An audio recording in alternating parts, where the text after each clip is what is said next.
Para sa ilang babae, isang napakagandang experience ang maligawan siya ng isang lalaki. Tanda lamang ito na meron siyang magandang katangian na nakapagbighani sa kanyang manliligaw. Sa ligawan, dito ninyo makikilala ng bahagyang isa't isa. Dito ay kailangang patunayan ng lalaki kung karapat-dapat ba siya sa matamis na oo ng isang babae. Pero anong iyong mararamdaman kung sakali na kakaibang nilalang ang nanliligaw sa iyo? Magagawa mo pa rin bang magpaligaw kung ang iyong manliligaw ay maaaring magdala ng kapahamakan sa iyong buhay? Dear Papa Dudut, bago ko simulan ang aking kwento ay gusto ko munang magpasalamat sa iyo dahil malaking tulong ang mga binabasa mong sulat sa mga kagaya ko na isang OFW. Kahit papaano ay nababawasan ang kalungkutan ko tuwing nakikinig ako sa inyo.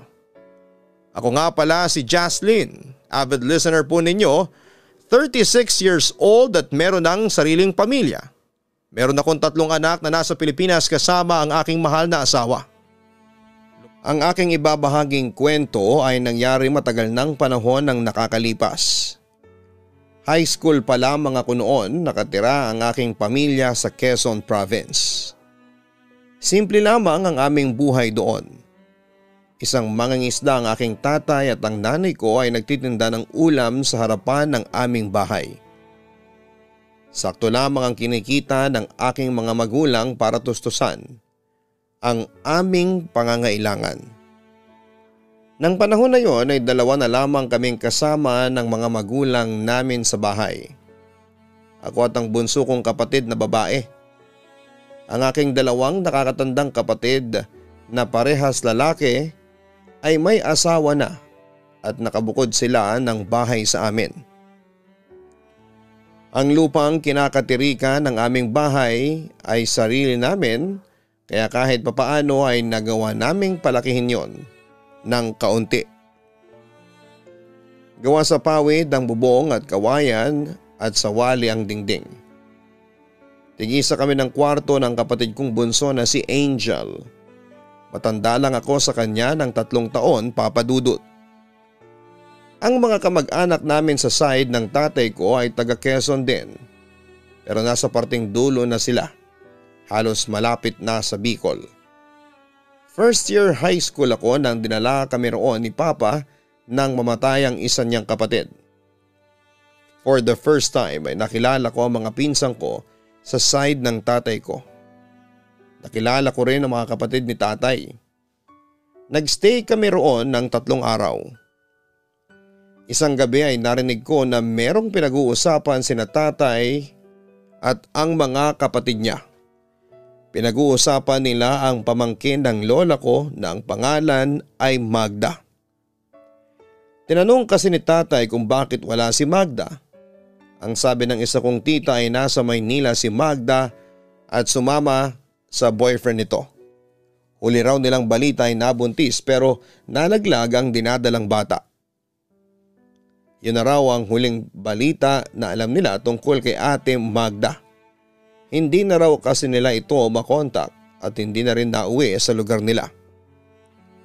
Dati pa siguro akong chismosa, Papa Dudut. Na-curious ako kung sino ba si Ate Magda. Kaya nang bumiyahe na kami pauwi ay nagtanong ako sa tatay ko. Ayon kay tatay ay anak si Ate Magda ng bunsong kapatid ni Lola. Ito raw ang pinakamaganda sa magpipinsan kaya bata pa lamang ito ay malaki ng expectation ng lahat dito. Nang mag-high school si Ate Magda ay madalas itong sumali sa mga beauty pageant na pangbarangay. Pero nang mag 4th year high school ito ay nagbago ito ng mapabarkada. Pinabayaan daw ni Ate Magda ang pag-aaral nito at muntik pa itong hindi makagraduate ng high school kung hindi pa nakiusap ang nanay nito sa advisor at principal ng eskwelahan. Pag-aaralin daw sana ito ng college pero nakipagtana nito sa boyfriend nito. Mahigit 2 buwan na hindi umuwi sa bahay nila si Ate Magda. Nagulat na lamang daw ang nanay ni Ate Magda nang umuwi ito at puro pasa ang mukha at katawan. Tumakas pala ito sa boyfriend nito dahil sinasaktan nito. Ang buong akala daw ni tatay ay magbabago na si Ate Magda matapos nang naranasan ito.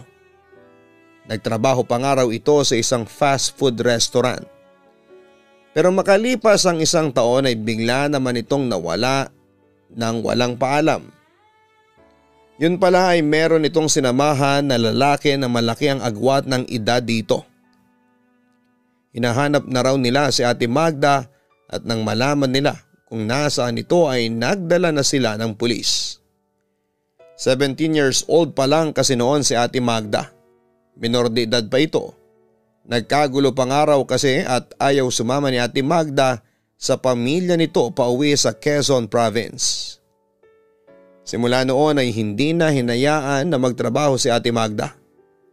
Palagi na lamang itong nasa bahay hanggang sa isang araw ay kinausap daw ni Ate Magda ang nanay nito at nangako na magbabago na talaga. Gusto raw nitong makipagsapalaran sa Maynila dahil meron itong kaibigan doon na bibigyan siya ng trabaho.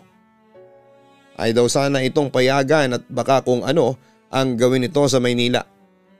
Pero nakiusap ito na sana raw ay pagbigyan pa ito ng isang pagkakataon at hindi na raw ito gagawa ng bagay na ikakagalit ng pamilya nito.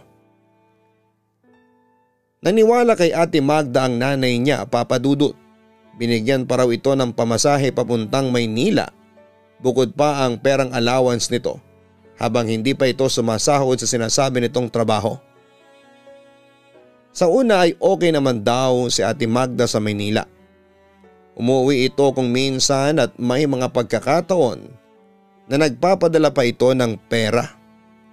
Halos isang taon na gano'n ang ginagawa ni Ate Magda. Hanggang sa may nakapagsabi sa nanay ni Ate Magda na nakita nito sa isang bar si Ate Magda. Tumitibol daw sa mga lalaki at sumasayaw ng halos walang suot. Nagimbal ng sobra ang nanay niya, Papa Dudut. Kaya pinuntahan nila ang bar kung saan nagtatrabaho ang anak niya. Kaya lang ay hindi raw hinarap ng mga ito ni Ate Magda at tumakas. Isang araw ay umuwi si Ate Magda sa bahay nila kasama ang isang lalaki na ipinakilala nitong boyfriend. Buntis daw noon si Ate Magda at ayon sa lalaki ay pananagutan nito si Ate Magda. Wala nang nagawa ang nanay ni Ate Magda kundi ang hayaan ng dalawa na magsama sa Maynila. Ang sabi pangaraw ng nanay nito ay baka magbago na talaga si Ate Magda dahil sa magkakaroon na ito ng anak. Pero sa kasamaang palad, nalaglag ang dinadala ni Ate Magda. Ang sabi ay sa sobrang stress dahil sa babaero pa lang boyfriend nito. Sa huli ay naghiwalay din ang dalawa. Hindi pa rin umuwi si Ate Magda sa Quezon Province at nagpatuloy ito sa pakikipagsapalaran sa Maynila. Inaya na lang daw ito ng nanay nito dahil parang napagod na rin sa pagsasabi sa sarili niyang anak. Dumating ang time na hindi na raw talaga nagparamdam si Ate Magda sa pamilya nito hanggang sa sandali na nagkukwento si tatay sa akin. Yun nga raw ang huling balita rito ay nasa Maynila pa rin at may bago na namang boyfriend. Kaya ikaw, Jocelyn, huwag kang gagaya kay Magda. Hindi porket pinagsasabihan kayo ng mga magulang ninyo ay gusto na namin kayong kontrolin. Para rin sa inyo yon, para hindi kayo magsisi sa huli. Sabi ni tatay sa akin. Hindi naman ako pasaway, tay. Saka gusto ko na makatapos hanggang sa college. Hindi ba magiging nurse ako? Turan ko. Mabuti kung ganon. Magtapos ka sa pag-aaral kahit na hirap tayo sa buhay. Ay pipilitin namin ang nanay ninyo na lahat kayo ay makapagtapos. Para din naman yan sa inyo, sa pamilyang bubuuin ninyo pagdating ng araw. Ang pagpapaalala pa ni tatay. Tumatak sa isipan ko si Ate Magda dahil sa kwento ni tatay. Totoo pala na may anak na matigas ang ulo. Iyon ang opinyon ko noong bata pa ako. Pero ngayong matanda na ako ay naisip ko na wala akong karapatan na husgahan si Ate Magda dahil hindi ko alam ang buong kwento. Hindi ko alam ang totoong dahilan kung bakit naging gano'n ang mga choices niya sa buhay niya. Isang araw habang nag-almusal kami ay narinig ko ang pag-uusap ni nanay at tatay. Tungkol yon kay Ate Magda. Umuwi raw si Ate Magda sa Quezon Province nung isang araw pero umalis din kaagad. Nagpaalam lang daw na sasama sa bago nitong boyfriend sa probinsya noong lalaki. Hinayaan na lang ng nanay nito dahil sa alam daw na hindi na ito mapipigilan. Sana'y maging okay na ang buhay ni Magda sa lalaki na yon at hindi na maulit ang mga nangyari sa kanya dati, ang sabi pa ni nanay. Kaya nga hanggang ngayon ay sakit ng ulo pa rin siya ng pamilya niya, sambit naman ni tatay. Second year high school ako nang muli kong marinig ang pangalan ni Ate Magda sa kwentuhan ni tatay. Nakipaghiwalay na raw pala ang boyfriend ni Ate Magda sa kanya. Ang lalaki pa raw ang mismo naghatid kay Ate Magda sa pamilya nito sa Quezon Province. Bakit daw sinoli ng lalaki si Magda? Tanong ni nanay kay tatay. Parang nawala raw sa sarili si Magda Nagsasalita ng walang kausap. Umiiyak kahit na walang dahilan. Sagot ni tatay, Papa Dudut. Oo nga pala, kailangan nating pumunta sa mga kamag-anak ko. May family reunion sa susunod na Sabado. Dugtong pa ni tatay. Na-excite ako sa mga narinig ko mula sa aking tatay, Papa Dudut. Ibig sabihin kasi ay makikita ko na ng personal si Ate Magda. Hindi na lang sa kwento ni tatay ko siya makikilala kundi sa totoong buhay na. Ewan ko ba? Sa dami siguro ng kwentong narinig ko tungkol sa kanya ay nagkaroon ako ng kagustuhan na makita talaga siya. Sa family reunion ay doon ko na nakita si Ate Magda. Nasa isang tabi lamang siya. Nakaupo at nagmamasid. Talagang pinagmamasdan ko siya, Papa Dudut. Minsan ay bigla siyang ngingiti at bubuk ang bibig na parang nagsasalita kahit na walang kausap. Nang time na yun ay wala pa akong alam sa nangyayari kay Ate Magda kaya nagkaroon ako ng kaunting takot sa kanya. Noong ko rin nalaman na nasa mid-20s pa lamang si Ate Magda. Totoo nga na maganda siya lalo na kapag nakangiti na parang nahihiya. Maya-maya ay nilapitan ni tatay si Ate Magda dahil sa bata pa lamang ay tsismosa na ako. Ay lumapit din ako sa kanilang dalawa para marinig ang kanilang pag-uusap. Kinumusta ni tatay si Ate Magda at ang sagot niya kay tatay ay okay lang ito. Ipinagmalaki pa nga ni Ate Magda na meron daw itong manliligaw. Sinundan daw siya sa Quezon mula sa probinsya ng huling naging boyfriend niya. Talaga? Dapat ay inimbita mo rin siya dito para makilala namin, ang sabi ni tatay. Nandito siya kanina, kausap ko. Bigla na lang umalis, ang turan pa ni Magda. Basta sana okay na ang lalaking yan, Magda, ha? Alam mo na wala kaming ibang gusto kundi ang ikakabuti mo, ang sabi pa ni tatay. Nagpatuloy ang kwentuhan nilang dalawa habang nakikinig pa rin ako. Bata pa lamang ako ay certified marites na talaga ako, Papa Dudut. Natuon ang kwentuhan nila sa buhay namin sa bahay. Nakita ko na ang saya ni Ate Magda habang nakikinig kay tatay. Nasabi pa nga niya na sana raw ay makadalaw siya sa bahay namin.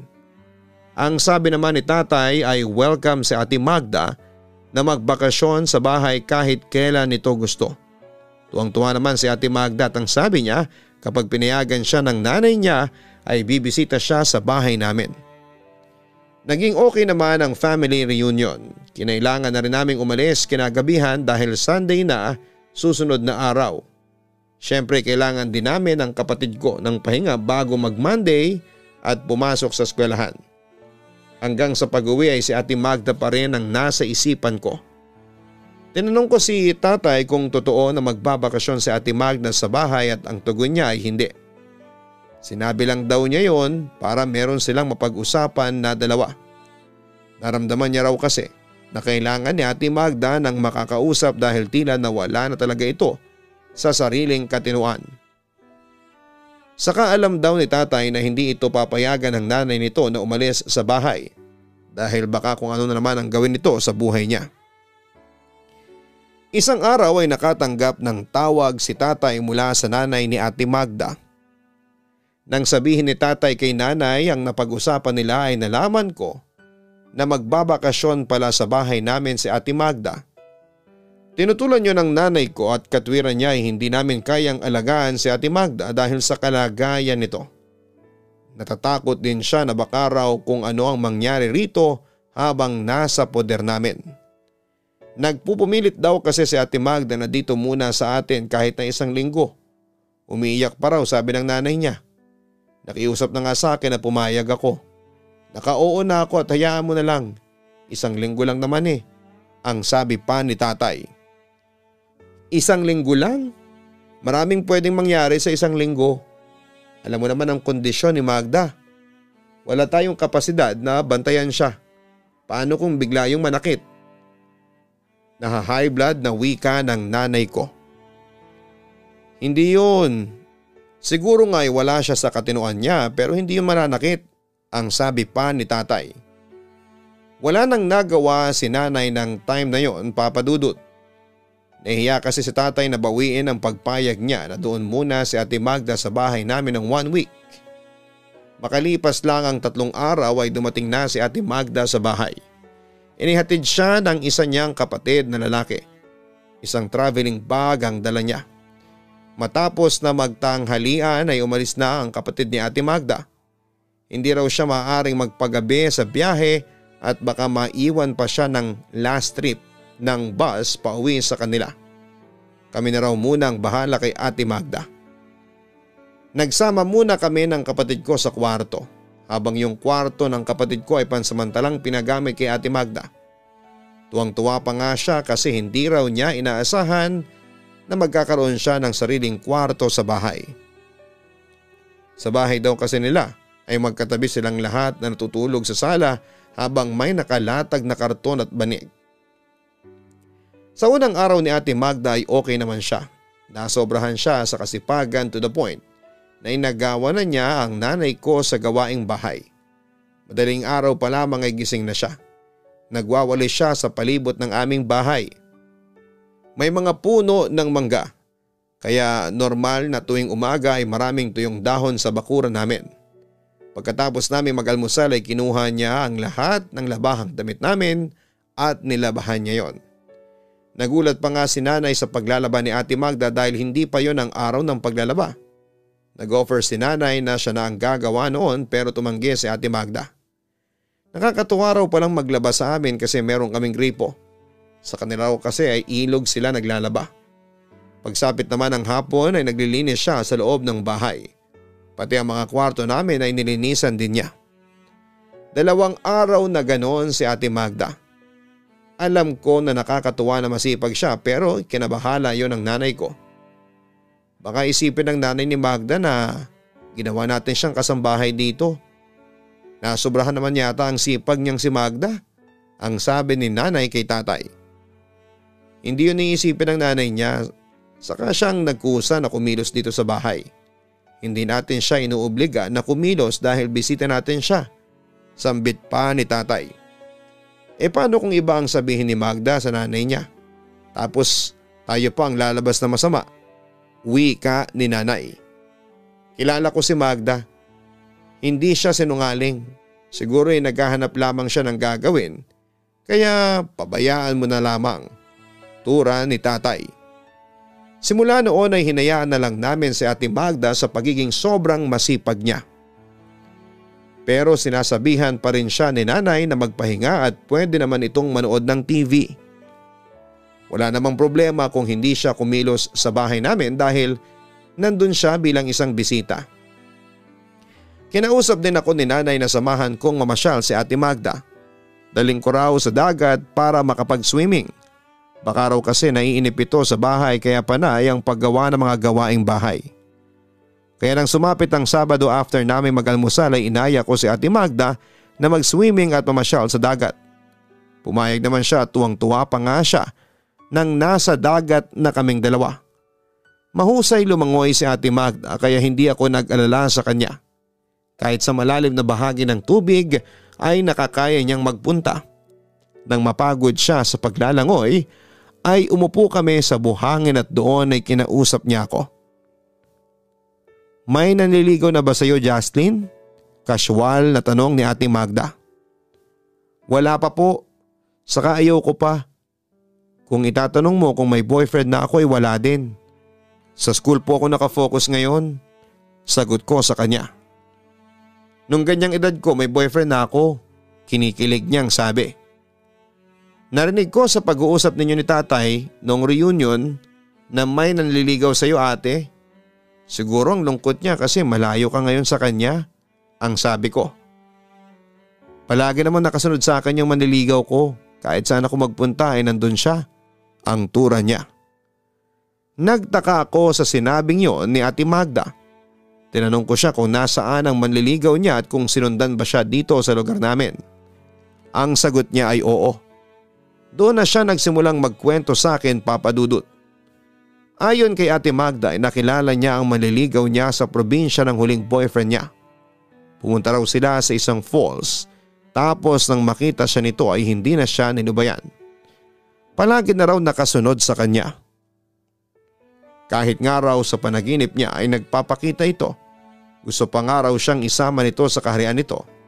Pero ang kapalit ay hindi na siya makakabalik kahit kailan. Doon na raw siya habang buhay. Kaya sinabi niya sa manliligaw niya na tigilan na siya nito dahil ayaw niyang sumama rito. Ngunit nagalit ito sa kanya at sinabi na hindi siya patatahimikin hanggang hindi siya nito nakukuha. Nagpapakita raw ito sa kanya kahit saan.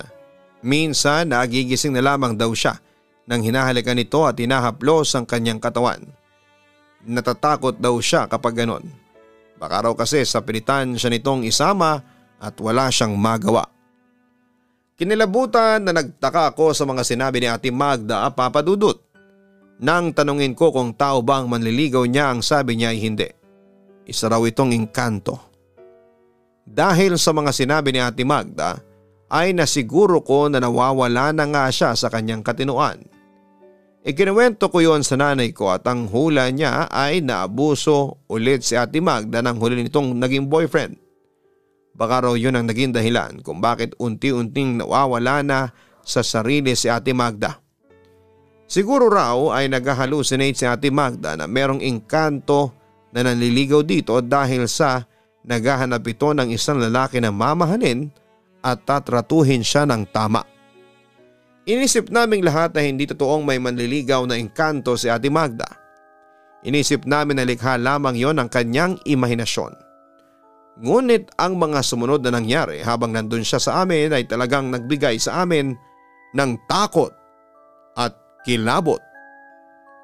Isang hapon habang inahango ni nanay ang mga sinampay, sa likod ng aming bahay ay narinig namin siyang sumisigaw ng malakas na para bang takot na takot siya. Nag-alala kami sa kanya kasi sa klase ng sigaw niya ay para bang may masamang nangyayari sa kanya. Tumakbo agad si tatay kay nanay at nang pumasok sila sa bahay ay namumutla ang buong mukha ng nanay ko. Ano nangyari sa iyo? Ang nag-aalalang tanong ni tatay kay nanay. May nakita akong malaking lalaki sa likod. Puro puti ang mata niya. Nakatayo siya roon malapit sa puno ng mangga. Nanginginig sa takot na sagot ni nanay. Pinuntahan ni tatay ang puno na tinutukoy ni nanay pero wala siyang nakitang lalaki doon. Ang sabi pa ni nanay ay kakaiba ang suot ng lalaki na para bang hindi ito isang tao. Napakaputi raw nito na parang labanos ang balat. Bilang sumingit si Ate Magda sa usapan at ang sabi niya ay ang manliligaw niya yon. Mukhang kahit doon daw sa bahay namin ay sinundan siya. Dahil sa takot na takot ang nanay ko ay hindi na niya napigilan pa ang makapagsalita ng hindi maganda kay Ate Magda. Magda, pwede bang tumigil ka na sa pag-iilusyon mo na may nanliligaw sa iyong engkanto? Hindi mo ba talaga maintindihan ang mga nangyayari? May ibang tao na nakapasok dito sa bakuran namin. Mataas ang boses na sabi ni nanay. Pero ikaw na rin ang nagsabi na parang hindi siya tao. Hindi kasi talaga siya tao kundi isang engkanto. Siya ang nanliligaw sa akin. Sinundan niya ako rito. Ang wika pa ni Ate Magda. Ayoko nang marinig ulit ang engkanto na yan, Magda. Tinatakot mo lang ang mga anak ko. Sigaw pa ni nanay. Nakaramdam ako ng awa kay Ate Magda dahil sa napagalitan siya ng nanay ko. Hindi na lamang umimik si Ate Magda at maghapon siyang nagkulong sa kanyang kwarto. Gabi na pero hindi pa rin siya lumalabas. Inutusan ako ni tatay na puntahan si Ate Magda sa kwarto nito dahil kakain na kami. Kinatuko ang pinto ng kwarto ni ate pero walang nagbubukas. Kaya nag-decide ako na pumasok na. Nakita ko si Ate Magda na nakahiga at nakatingin sa kisame. Nagsasalita siya ng mag-isa at nakikinig ako sa mga sinasabi niya. Bakit ka nagpakita sa iba? Huwag mong idamay ang mga tao sa bahay na ito. Saka tigilan mo na ako. Kahit anong gawin mo hindi ako sasama sa iyo. Maghanap ka na lang ng ibang babae. Lubayan mo na ako. Parang galit pa ang boses ni Ate Magda noon. Ate, maghahapunan na po. Putol ko sa pagsasalita niya. Napatingin si Ate Magda sa akin na para bang nagulat siya na nandun ako sa kwarto na tinutuluyan niya sa bahay. Ngumiti siya ng napakalaki at tumayo na at magkasama kaming nagpunta sa lamesa para kumain. Humingi si nanay ng pasensya kay Ate Magda dahil napagtaasan niya ito ng boses. Ang sabi naman ni ate ay ayos lang yon. Sanay na raw siyang nasisigawan ng nanay niya kaya hindi na yon bago para sa kanya. Kahit daw ang sarili niyang nanay ay hindi naniniwala sa kanya na may engkanto na nanliligaw sa kanya, iniisip pangaraw nito na nababaliw na siya. Hindi na lamang kami nagsalita at baka sa kung saan pa mapunta ang usapan, Papa Dudut. Maraming beses kong nahuhuli na nagsasalita ng mag-isa si Ate Magda. Kung minsan ay nandun siya sa puno sa likod ng bahay at doon ko siya nakikita na parang may kausap kahit na wala naman. Kapag nagsasalita siya ng mag-isa ay palagi siyang iritable. Parang galit na hindi ko mawarian. Napapakamot pa siya ng ulo niya. Sinasabi niya na umalis na ang kung sino mang kinakausap niya at tigilan na siya. Minsan ay hindi na ako nakapagpigil pa at tinanong ko na siya kung sino nga ba ang kinakausap niya. Yung manliligaw kong engkanto, sobrang kulit kasi kaya naiirita na ako sa kanya. Kahit na anong taboy ko ay ayaw niya akong lubayan. Talagang desidido siyang makuha ako. Napansin ko ang takot sa boses ni Ate Magda. Ate, totoo ba talaga yung sinasabi mo? Para kasing hindi totoo ang mga engkanto. May duda kong wika. Totoo sila, Jocelyn. Dati hindi rin ako naniniwala pero nang ako nang nakakita ay nagbago ang paniniwala ko. Habang kausap ko si Ate Magda ay bigla siyang naging iritable. Umiiling siya. Hindi ko maintindihan kung galit o natatakot ba siya. Huwag mo silang papakialamanan. Mabait sila sa akin. Magagalit ako lalo sa iyo kapag sinaktan mo sila. Makikita mo kung paano ako magalit. Sigaw ni Ate Magda. Sa inasal niyang yon ay natakot ako, Papa Dudut. Sa itsura niya kasi ay para bang anumang sandali ay mananakit siya. Kaya kahit gusto ko pa sana siyang kausapin ay nagpaalam na ako sa kanya. Nagdahilan na lamang ako na may kailangan pa akong tapusin na assignment sa school. Talagang ng time na yun ay wala pa akong ideya sa kung ano nga ba talaga ang nangyayari kay Ate Magda. Ang tanging alam ko lang ay wala na siya sa tamang katinuan. Natapos ng isang linggo at ang buong akala namin ay aalis na si Ate Magda pero hindi pa pala. Ang sabi niya ay gusto pa niyang manatili sa bahay kahit na isang linggo pa. Alam ko natutol si nanay pero dahil sa nahihiya siyang paalisin si Ate Magda ay pumayag na rin siya. Kagaya ni tatay. Paminsan-minsan ay nakikipag-usap ako kay ate dahil sabi ni tatay ay kailangan nito ng makakausap para malihis ang isipan nito sa sinasabi nito, Papa Dudut, sa amin na may engkanto na nanliligaw sa kanya. Sinangguni ni tatay sa nanay ni Ate Magda ang mga sinasabi nito sa amin at ayon sa nanay niya ay pagpasensyahan na si Ate Magda dahil gano'n na raw ito simula nang bumalik sa kanila. Aminado ang nanay ni ate na parang nawala na nga sa katinuan ang kanyang anak at wala pa nga raw silang perang pampatingin sa doktor. Hindi naman talaga ako naniniwala sa manliligaw na engkanto ni Ate Magda pero nagbago ang paniniwala ko nang ako mismo ang makakita sa nilalang na yon, Papa Dudut. Gabi noon, mag-isa ako sa aking kwarto at nakaharap ako sa may salamin. Kakatapos ko lamang maligo, tinutuyo ko ng tuwalya at suklay ang aking buhok nang makita ko mula sa salamin na may malaking lalaking nakatayo sa likuran ko. Matangkad siya at sobrang puti. At talagang kinatakot ko ang mata niya na puro puti din. Napasigaw ako sa takot. Tumakbo ako palabas ng kwarto at sinabi ko kina nanay at tatay na merong lalaki sa kwarto ko. Pero nang tignan naman nila yon ay wala. Napagalitan pa nga ako ni nanay dahil mukhang ginagaya ko raw siya nung may nakita siyang maputing lalaki sa likod ng bahay. Nay, nagsasabi po ako ng totoo. Meron talaga ako nakitang lalaki. Pamimilit ko. Tumigil ka na nga, Jocelyn. Baka mamaya ay matulad ka sa ate Magda mo ha. Sigaw ni nanay sa akin. Ang akala namin ay nasa labas si ate Magda kaya nagulat kaming lahat nang mula sa banyo ay lumabas siya. Narinig niya pala ang sinasabi ni nanay. Matulad sa akin? Bakit? Ano ba ako sa paningin ninyo, baliw? Nasisiraan ng utak? Siguro nga ay ganun ako. Pero hindi ko ginusto na maging ganito. Nasirang utak ko dahil sa engkanto na yon. Gusto niyang mabaliw ako ng tuluyan para itakwil ako ng pamilya ko at wala na akong mapupuntahan at mapagpipilian kundi ang sumama sa kanya. Seryosong sabi ni ate Magda at pagkatapos ay pumasok siya sa kwarto niya. Nagkatinginan kami ni nanay Papadudut. Alam ko na napahiya siya dahil hindi niya inaasahan na maririnig ni ate Magda ang sinabi niya na baka magaya ako rito. Kinabukasan ay buong araw na hindi nag-imikan sina nanay at ate Magda. Siguro'y nagdamdam si ate Magda dahil sa mga narinig niya mula sa nanay ko. Naintindihan ko naman siya, Papa Dudut, kahit ako ay masasaktan kapag narinig ko yon. Masakit kapag iniisip ng ibang tao na ikaw ay nababaliw at isang mapanganib na tao. Isang araw lang naman ang itinagal ng hindi nila pagpapansinan. Si nanay na ang nagpakumbaba at unang pamansin kay ate Magda. Matapos yon ay naging normal na ulit ang pakikitungo nila sa isa't isa. Nag-usap na lang ulit sila at nagpatuloy si ate Magda sa pagiging masipag sa aming bahay. Nasanay na rin kami sa ganong ugali niya. Para hindi magkaroon ng problema ay tinawagan ni tatay ang nanay ni ate Magda at ipinaalam dito ang kasipagan ng anak nito sa aming bahay. Ang sabi naman ng nanay ni ate Magda ay ganon daw talaga si ate. Kahit sa bahay nila ay sobrang sipag. Kulang na nga lang daw ay pati mga gawaing bahay ng kapitbahay ay eto na rin ang gumawa.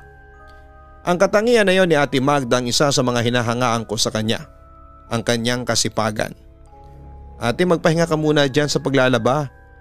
Bumili ako ng banana Q, magmeryenda muna tayo. Anyaya ko kay ate Magda. Ay salamat, medyo nagugutom na nga ako, ang tura niya. Habang kumakain kami sa kusina ay naisipan kong itanong kay ate Magda kung bakit sobrang sipag niya. Sabi ko pa nga ay hindi niya kailangan na kumilos o gawin ang mga gawain sa bahay dahil bisita siya namin. Nahiya kasi ako sa inyo. Kahit bisita ninyo ako ay ayoko pa rin na maging pabigat ako. Saka kapag may ginagawa ako, hindi ko naririnig yung boses na nagsasalita sa loob ng utak ko. Ang wika pa ni ate Magda. Ano, may boses kang naririnig sa utak mo? Ang nagtataka kong tanong. Sa maniwala ka man o hindi ay meron. Yung engkanto kasi na yon. Kahit na hindi ko siya nakikita, minsan ay naririnig ko siyang nagsasalita. Pinipilit niya akong sumama sa kanya at sobrang kulit. Umasim ang mukha ni ate Magda nang sabihin niya yon. Dahil sa napunta na naman sa manliligaw niyang engkanto ang usapan, ay hindi na ako nagsalita pa. Maya-maya iniba ko na ang aming topic. Sinabi ko sa kanya na baka pwede niya akong tulungan mamaya sa paggawa ng maikling kwento. Baka meron siyang ideya na makakatulong sa akin. Hindi raw siya nakapag-college pero susubukan niya raw akong tulungan. Ganun daw kasi ang ginagawa niya dati sa mga maliliit niyang kapatid. Kapag may assignment, ang mga ito ay siya ang tumutulong. Kinagabihan ay pumunta si ate Magda sa kwarto ko. Siya pa ang nagpaalala sa akin na tutulungan niya ako sa assignment ko sa paggawa ng maikling kwento. Habang nagsusulat ako ay pinapanood ko siya, Papa Dudut. Siya ang nagbigay ng ideya sa kung ano ang dapat kong isulat. Okay naman si ate nung una hanggang sa nagulat ako nang bigla siyang nagsalita. Tumigil ka na. Nagagalit na talaga ako sa iyo. Galit na wika ni ate Magda. Ate, bakit? May nagawa ba akong mali? Nagtataka kong tanong Tumayo siya at gamit ang kanyang kamay ay hinampas niya ang ulo niya. "Hindi mo gagalawin si Jocelyn. Ako ang makakalaban mo. Subukan mo lang at magpapakamatay na lang ako para hindi mo na talaga ako makuha." Sigaw pa niya at paulit-ulit niyang pinalo ang kanyang ulo gamit pa rin ang sarili niyang mga kamay. Natakot ako sa ginawang yon ni Ate Magda kaya tinawag ko sina tatay at nanay para patigilin si ate. Naabutan pa nila si ate na sinasaktan ang sarili nito habang sumisigaw na tigilan na siya. Napakalma naman siya ni nanay pero alam ko na nagkaroon na rin sila ng takot dahil sinasaktan pala ni Ate Magda ang kanyang sarili. Inihatid nila si ate sa kwarto nito at hindi siya iniwanan doon ni nanay hanggang sa makatulog na ito. Nang tulog na si Ate Magda ay tinanong ako ni nanay at tatay sa kwarto kung ano ba ang nangyari. Sinabi ko na bigla na lamang nagsalita si Ate Magda at pagkatapos ay sinaktan nito ang kanyang sarili. Pati ang sinabi sa akin ni ate na may nagsasalita sa loob ng utak niya ay sinabi ko rin sa kanila. Parang hindi na talaga safe na nandito sa atin si Magda. Dapat ay pamilya niya ang kasama niya kasi mas maiintindihan siya ng mga ito. Tura ni nanay kay tatay. Yan nga din ang naiisip ko eh. Kung hindi siya ang mapapahamak ay baka tayo. Pero ang hirap kasing paalisin ang taong ayaw umalis. Baka kasi pagkatapos ng isang linggo ay humuling pa ulit si Magda ng isa pang linggo ng pananatili dito sa atin. Ang nababahalang sabi pa ni tatay. Kausapin mo ang nanay niya. Sabihin mo ay sunduin na dito si Magda. Siguro naman ay sasama siya kapag nanay na niya ang sumundo sa kanya. Ang wika pa ni nanay. Ganoon na nga ang ginawa ni tatay Papadudut. Nang gabing yon ay tinawagan niya ang nanay ni Ate Magda at sinabi niya ang totoong nangyari. Naintindihan naman yon ng nanay ni ate at ang sabi ay susunduin nito ang anak niya. Pero sa makalawa pa raw nito kayang magawa yun dahil may mga kailangan pa itong gawin. Sina tatay na rin ang sumagot sa pamasahe ng nanay ni Ate Magda. Nagpadala sila kinabukasan ng pera. Hindi rin namin sinabi kay Ate Magda na susunduin siya ng nanay niya at baka hindi nito iyon magustuhan. Alam ko Papadudot na natatakot din sina tatay na sabihin agad yon kay Ate Magda at baka kung ano pa ang gawin nito kagaya ng baka tumakas ito at kung saan pa magpunta. Sa buong araw ay hindi lumabas si Ate Magda ng kwarto nito. Matamlay siya pero wala siyang sakit. Kapag pinapalabas siya ni nanay para kumain ay ayaw nito kaya dinadalhan na lamang siya sa kwarto ng pagkain. Kumakain naman siya pero hindi talaga lumalabas ng kwarto. Pagsapit ng gabi ay tulog na kaming lahat. Nalimpungatan ako dahil kailangan kong gumamit ng banyo. Paglabas ko ng kwarto ay may narinig akong ingay sa kusina na parang tunog ng hinahasang kutsilyo. Pagpunta ko sa kusina ay nagulat ako nang makita ko si Ate Magda na naghahasa ng kutsilyo at parang galit ang kanyang mukha. Tatakbo sana ako pabalik ng kwarto dahil natakot ako sa ginagawa niya pero nakita na niya ako. May papatayin ako, Jocelyn. May papatayin ako. Pabulong niyang sabi habang nakatingin sa akin. Hindi ako nakapagsalita sa mga sinabi ni Ate Magda. Ang unang pumasok sa utak ko ay baka kami ng pamilya ko ang patayin niya. Baka tuluyan na siyang nawala sa kanyang sarili kaya ganoon ang naiisip niyang gawin. Nakalimutan ko na tuloy na kailangan kong gumamit ng banyo. Bumalik ako sa kwarto at ginising ko ang bunso kong kapatid. Agad kong sinabi sa kanya na huwag siyang maingay at huwag nang magtanong. Tahimik ko siyang isinama na lumabas ng kwarto namin at kinatok ko ang kwarto ng nanay at tatay namin. Si nanay ang nagbukas at nagtaka siya kung ano ang kailangan naming magkakapatid. Sinabi ko kay nanay na nakita ko si Ate Magda na nasa kusina habang naghahasa ng kutsilyo at sinabi nito na meron itong papatayin. Naisip ko kasi na mas okay kung magkakasama kaming apat at baka kung ano ang gawin ni Ate Magda sa amin. Kakausapin ko si Magda, sabi ni tatay. Wag na, dito na lang tayo. Nakalakang pinto ng kwarto kaya hindi siya makakapasok. Pigil ni nanay kay tatay. Sinunod naman ng tatay ko ang sinabi ng nanay ko, Papadudut. Nanatili kami sa kwarto nila at hindi sila natulog. Kami ng kapatid ko ang nakatulog at umaga nang magising ako.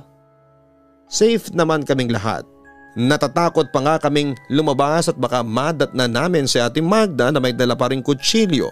Sobrang paranoid naming lahat ng oras na yon, Papa Dudut. Dahil sa umaga na ay wala kaming choice kundi ang lumabas na ng kwarto. Magkakasama kaming 4. Nasa kusina si Ate Magda at nagluluto ng fried rice. Aniya ang tagal daw naming lumabas ng kwarto kaya siya na ang nagluto ng almusal. Pagsapit ng tanghali ay dumating na ang nanay ni Ate Magda. Nakita namin kung gaano nagulat si ate dahil hindi niya yon inaasahan. Kinausap ng nanay niya si Ate Magda at sinabi na kailangan na nitong umuwi sa kanila dahil sa merong nais mag-alok dito ng trabaho. Nung unay ayaw pa ni Ate Magda na sumama sa nanay niya.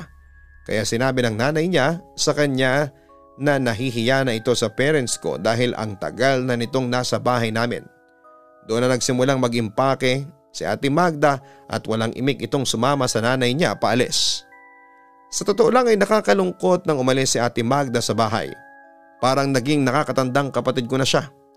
Nakakakwentuhan ko siya madalas kahit na bukang bibig niya ay ang manliligaw niyang engkanto. Hindi na bumalik pa si Ate Magda sa bahay simula noon, Papa Dudut. Ang huling balita ko ay ipinasok na siya sa isang mental hospital. Nakalabas din siya pero hindi ako sigurado kung okay na ba siya sa kasalukuyan. Hanggang ngayon ay hindi pa rin alam kung totoo ba o hindi ang sinasabi niyang manliligaw niyang engkanto. Pero kung hindi yun totoo, ano yung maputing lalaki na parehas na nakita namin ng nanay ko? Wala akong ibang hiling para kay Ate Magda kundi ang tuluyan na siyang gumaling. At kapag nangyari yon, ay hindi ako magdadalawang isip na makipagkita sa kanya. At sana kapag nangyari yon, ay naaalala pa rin niya ako. Maraming salamat sa iyo, Papa Dudut, nakasubscribe na po ako sa Kaistorya YouTube channel, maging sa Papa Dudut Vlogs.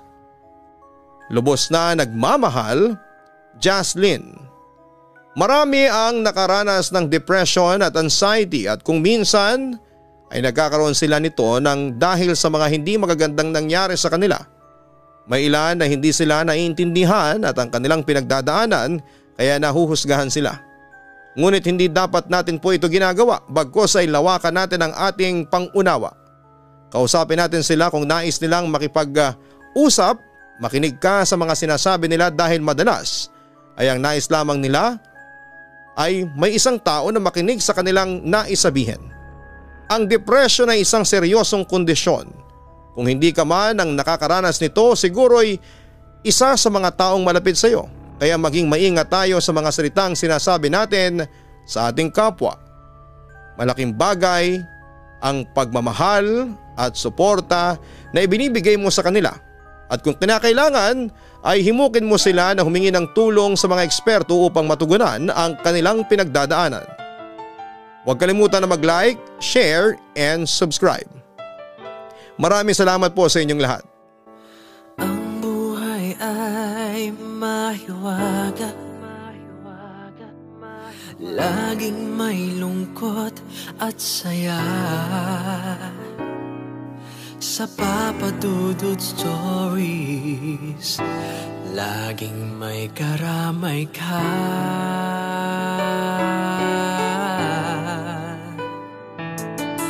Mga problemang kay bigat, dito ay pakikinggan ka. Sa Papa Dudut Stories, kami ay iyong kasama. Dito sa Papa Dudut Stories, ikaw ay hindi nag-iisa.